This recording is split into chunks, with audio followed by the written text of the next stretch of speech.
dimensions effectively. So this I think is the overall picture of ASEAN. This is from the Department of Foreign Affairs, looking together the timeline from 1967 up to the produce expectation in 2015, which is putting ASEAN into a perspective wherein all the countries are aligned in one vision, one identity, and one community. This is already discussed this morning and even I think this afternoon. So the three pillars essentially is political, economic, and socio-cultural. Our focus in this talk is to look at the middle part, which is the economic component. So I think earlier the talks have been on the two other pillars. Now, if you look at the pillars of economics, essentially there are four subcomponents. And the integration is really looking at this perspective that by 2015, you want to have a single market and production base. That's simply said, but very difficult to put together. Single market and production base. The second is a highly competitive economic region. Again, very technical in context. And then the third is region of equitable economic development. And fourth, the integration into the global economy. If you look at all four, the key aspect there that has something to do with inclusivity is the third part, which is looking at the possibility that all the member countries in ASEAN are not dominating each other, giving an opportunity to those who are less in development to be able to come up to the ladder and to be part of the integration process. So if they are exclusive to that process, then they will not benefit in the growth cycle of the integration. And on your right-hand corner, your right-hand column, you will see the developments that has happened so far.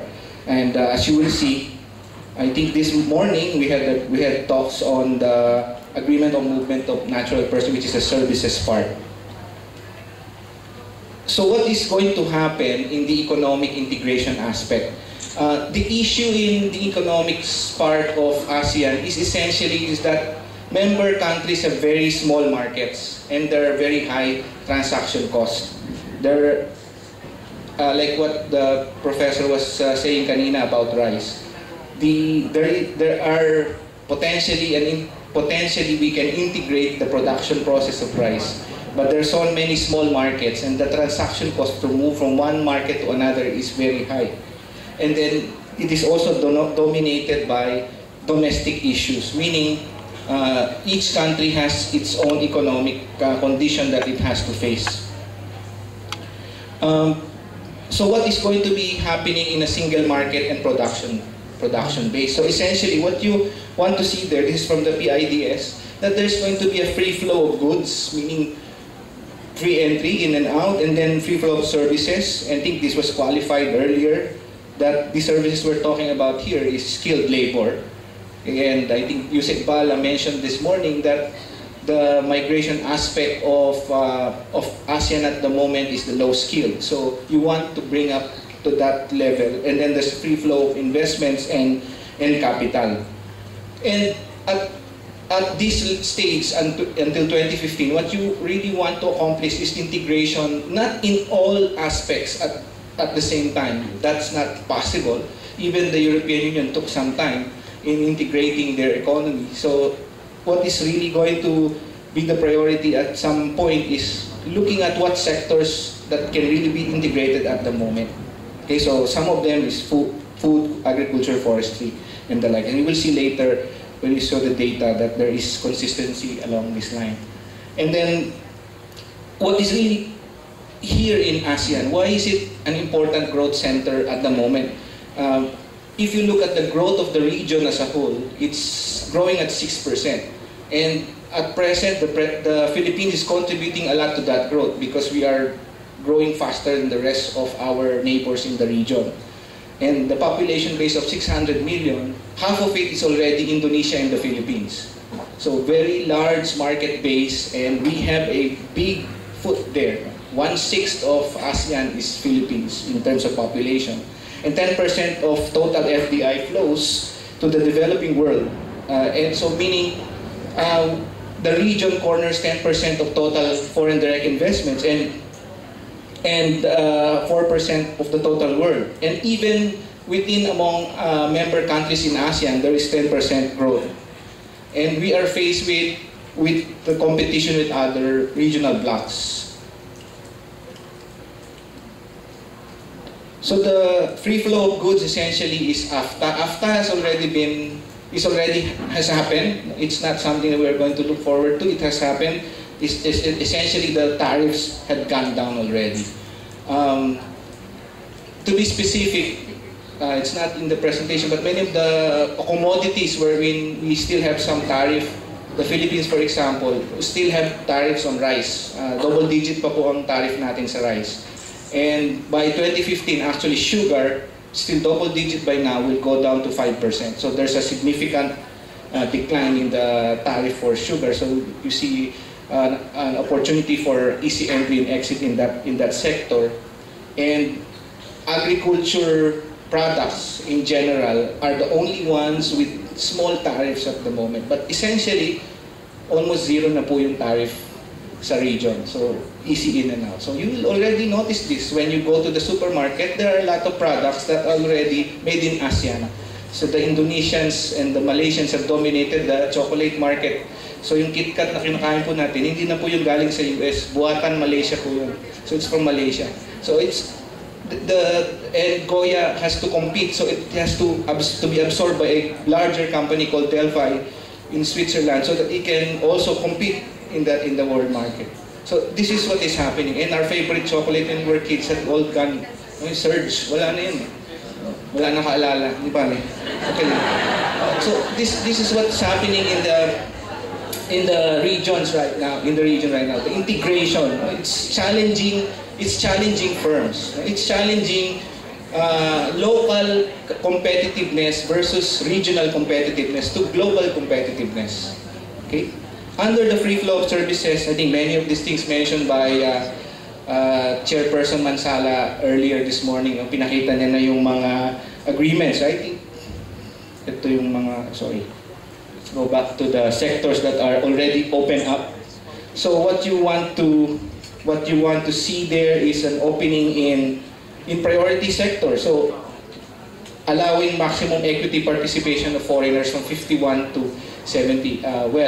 The Philippines, we have a constitutional restriction on the foreign equity participation. So this is an aspect where we have some limitations by our constitution, not by any specific policy, but the constitutional. And then these are the sectors that are already open up, and that's the reason why we can fly in and out now, because of the airfares that have gone down very fast, highly competitive region.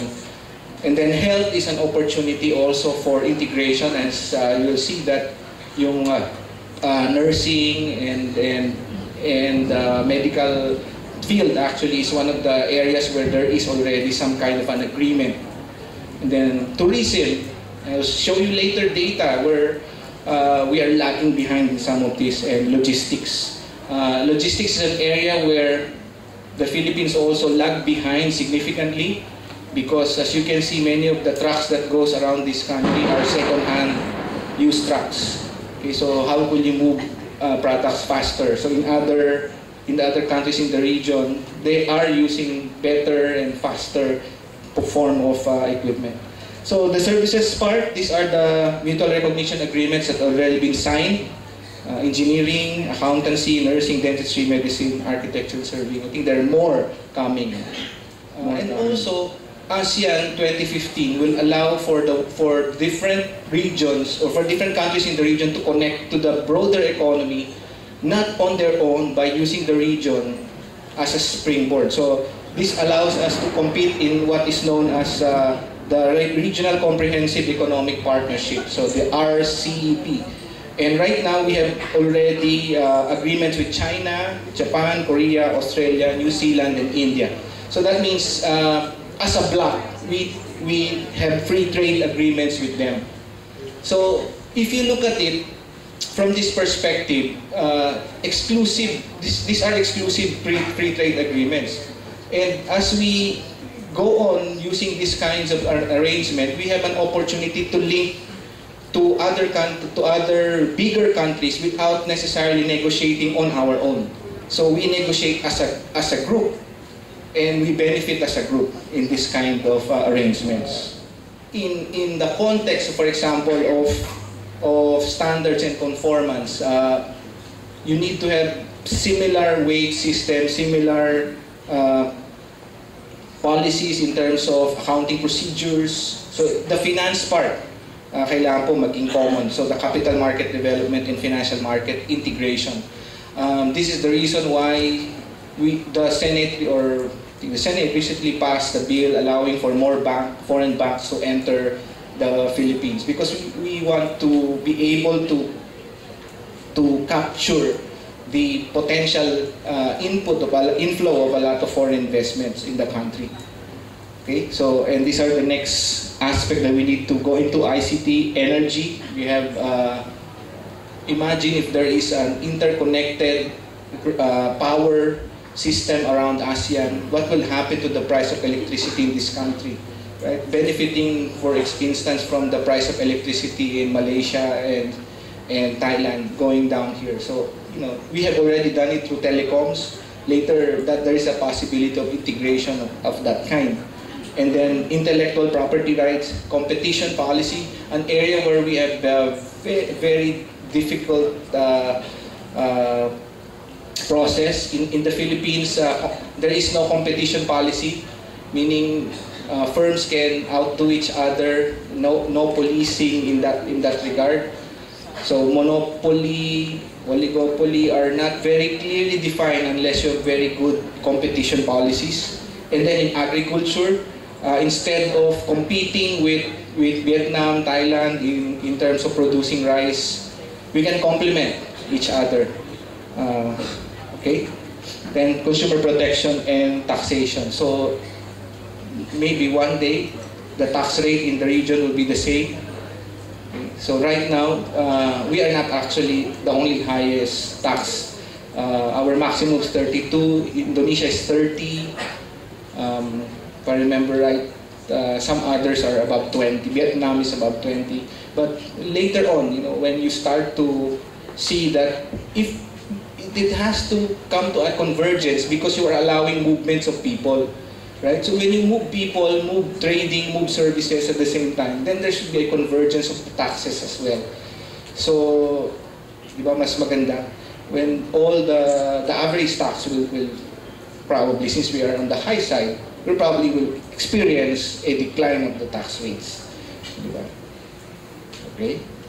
So what are, if we are saying that, so what are essentially happening in ASEAN for inclusive growth? As I mentioned earlier, there are 4 sub-pillars of the ASEAN economic community, but only one of them is directly addressing inclusive growth, which is the framework for equitable economic development. Unfortunately, if you go into the details of the equitable economic development, it's only talking about one major aspect, which is SMEs, small medium enterprise development, and the rest, parang ano lang, no? You try to improve your own development process. So they recognize that there are development gaps within and among member states. So what you want to do is each member country will have to answer this on their own to improve human development, social welfare, and justice. And these are not going to be automatic process in ASEAN. So they can agree on SMEs, but for other aspects, kailangan, no, you have to do it on your own. You want to see, according to the requirements of ASEAN, is that you want deliberate individual country effort. So this is what I'm saying. Integration is not automatic. Each country has to do something on its own deliberately to go to that process. So you have to adjust SME policy. You have to do it. You cannot wait for the integration to just happen and allow it allow other countries to beat you there. Kasi if we are not going to improve our forward-backward linkages, then we will lose some of the markets because we have not developed small enterprises, and therefore they will not benefit from this context. Because what you're going to see in ASEAN is economies of scale. This is about scale economies. But before you reach scale economies, you need small parts that contributes to the scale. So that is where the benefits is going to occur. It's not going to happen in individual sectors. Okay, I think earlier there already discussion, but look at it. Our challenge also in ASEAN is that there is no regional identity in ASEAN. Kanina yung pinag-usapan. There's no common religion, common language, no single landmass. Very unlike the European Union. Okay? So that's a challenge. So the key to inclusive ASEAN growth is that we cannot have a regional redistribution policy. We cannot say all countries must do this in regard to redistributing wealth. It's imperative for each country to do it on their own. Okay, so as a group, they can see the development gap and ask the help of private sector, but essentially it is the responsibility of each member country. So having said all of this, I will show you some data and just to understand that in the broader context, what we're talking about really here is trade. We're talking about trade. We want easy movement of products and services across countries. And this requires right policies, which are necessary conditions. Right policies. What is it that are necessary for ASEAN to succeed? So each member country must have the right policies on trade. Okay, and then second, it must have, or there's a sufficient requirement that it has institutional framework to do the right policies. Okay, so right policies and institutional framework, they must be present. If they're not present, then the benefits will just melt away. So institutions require culture, political structure, and this is what is our biggest challenges right now.